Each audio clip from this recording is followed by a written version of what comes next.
అంటే ఈ బూతులు తిట్టేసి ఈ క్షమాపణలు చెప్పడాన్ని అసలు ఏ రకంగా చూడొచ్చంటారు? సరే బూతులు తిట్టేది వాళ్ళ సంస్కారం అనుకుందాం. ఇటువంటి బూతులు తిట్టేవాళ్ళు, లేకపోతే శాండ్విచ్ మసాలాలకు పోతున్నా అనేవాళ్ళు, ఊరికొక దేశానికి ఒక అమ్మాయితో తిరిగేవాళ్ళు, ఇటువంటి వాళ్ళు మనకి ఇటువంటి వాళ్ళే కాదు, ఐటెం సాంగులు పాడేవాళ్ళు కావచ్చు. ఇది నా సోకుపడిలే తిని అని చెప్పి పాడిన మహా వాళ్ళు, సిగరెట్లు తాగేసి మందులు కొట్టేసి బయటకు వచ్చి సిగరెట్లు తాకండి, మందు కొట్టకండి, చెడిపోతారని చెప్పేవాళ్ళు, లేకపోతే రాశిగారి ఫలాలు అని చెప్పి షోలో బూతులు మాట్లాడేసి, నేను షో కోసం బూతులు మాట్లాడతాను, బయటకు వచ్చి నీతులు మాట్లాడతాను. ఇటువంటి వాళ్ళందరూ కూడా మనకి నీతులు చెప్పేవాళ్ళు. వీళ్ళే ఇన్ఫ్లుయెన్సర్స్ ఇవాళ.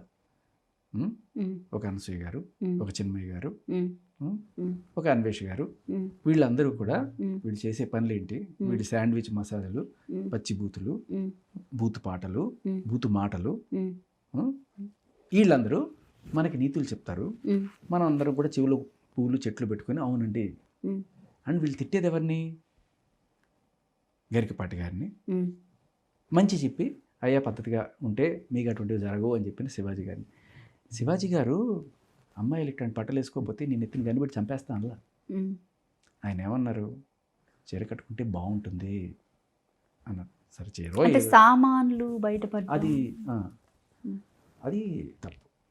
ఆ విషయంలో అందరూ తప్పట్టు. బట్ సిన్స్ ఆయన క్షమాపణ చెప్పారు, బట్ స్టిల్ నేను కట్టుబడి ఉన్నది ఈ మాటకే అని చెప్పాడు. అంటే డీసెంట్గా డ్రెస్ చేసుకోవడం అనేది ఇంపార్టెంట్. లేకపోతే కొన్నిసార్లు పబ్లిక్ ఫంక్షన్స్లో జనాలు ఎగబడతారు మీ మీదకి, అప్పుడు ఏదన్నా మీకు అపశృతి జరగచ్చు అనేది ఆయన చెప్పిన మాట. ఇప్పుడు బయట ఓకే, శివాజీ గారి విషయానికి వద్దాం. ఫర్ ఎగ్జాంపుల్, ఆయన బయటకు వచ్చి ఇలా బట్టలు వేసుకోండి, చీర కట్టుకోండి, పద్ధతిగా ఉండండి, ఇలా ఉంటే మీ మీదకి ఇలాంటి దాడులు జరగవు అని చెప్పేసి అని ఆయన చెప్పడం కరెక్టే.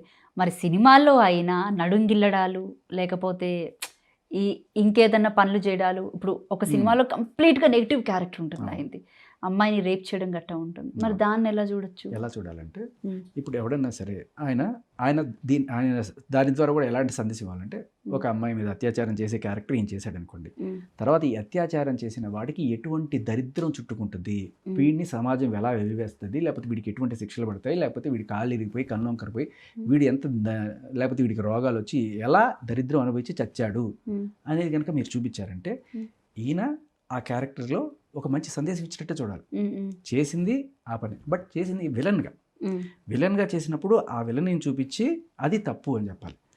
అలా కాకుండా నువ్వు హీరోగా చేస్తూ చూడరా ఒక సినిమాలో ఆయన ఎందుకు అమ్మాయిలు పొదల చాటుకి, అంటే అబ్బాయిలు పొదల చాటుకి పిలిస్తే వెళ్ళండి అమ్మా, అమ్మాయిలు పొదల చాటుకి పిలిస్తే వెళ్ళండి అని చెప్పిన ఒక హీరో ఉన్నారు.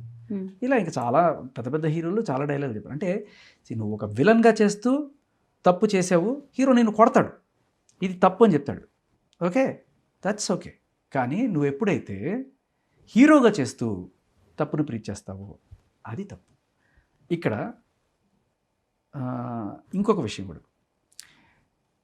సభ్యత అసభ్యత.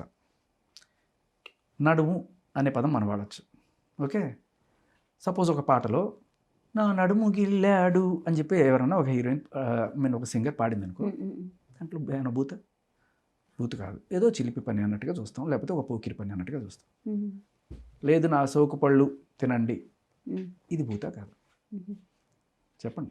ఇప్పుడు చిన్మయ విషయంలో మీరు ఇంత నా సోకు పళ్ళే అది ఒకటే కాదు, తీయాలంటే బోర్డు ఉన్నాయి.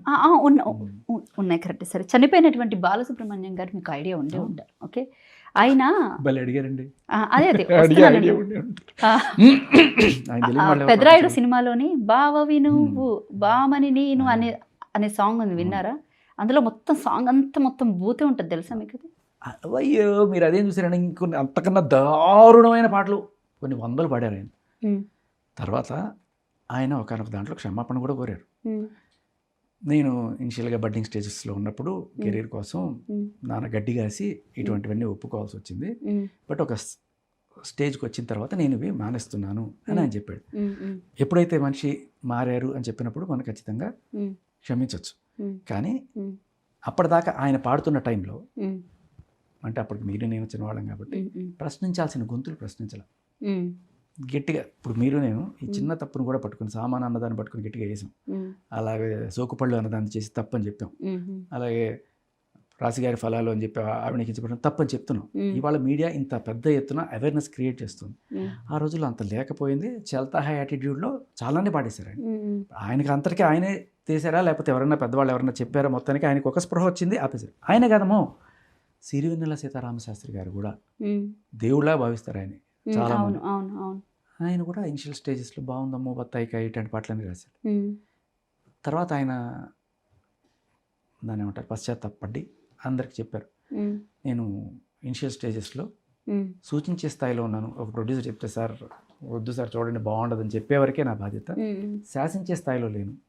బట్ తర్వాత నాకు ఒక స్టేజ్ వచ్చిన తర్వాత అంటే ఒక పెద్ద మనిషి హోదా ఎప్పుడైతే జనాలు నీకు కల్పిస్తారో నీ రెస్పాన్సిబిలిటీ పెరుగుతుంది. అప్పుడు కూడా నువ్వు ఇలాంటి చిల్లర వేషాలు వేస్తానంటే బాగుండదు. ఇప్పుడు మన హీరోలు ఎవరైతే టాలీవుడ్ హీరోలు వీళ్ళందరూ ఉన్నారో ఇనిషియల్గా ఏదో చిన్న చిన్న క్యారెక్టర్లు చేసుకుంటూ వచ్చిన వాళ్ళు చాలామంది ఉంటారు. అప్పట్లో వాళ్ళు విలన్ రోల్ చేసి ఉండొచ్చు. చిరంజీవి గారు అయినా సరే ఫస్ట్ విలన్ రోల్ చేశారు. ఆయన కూడా ఈ అత్యాచార క్యారెక్టర్లో ఇవి చేస్తున్నారు ఫస్ట్లో, పునమిరాగు అటువంటి వాటిలో. తర్వాత ఆయన హీరో అయ్యారు. హీరో అయ్యి ఇవాళ ఈ స్టేజ్కి వచ్చారు. ఇప్పుడు వచ్చిన తర్వాత ఆయన బాధ్యత చాలా పెరిగింది. ఎందుకంటే ఆయన ఫ్యాన్ బేస్ అంతుంది. ఇప్పుడు నువ్వు ఇట్లాంటి పనులు చేయలేవు.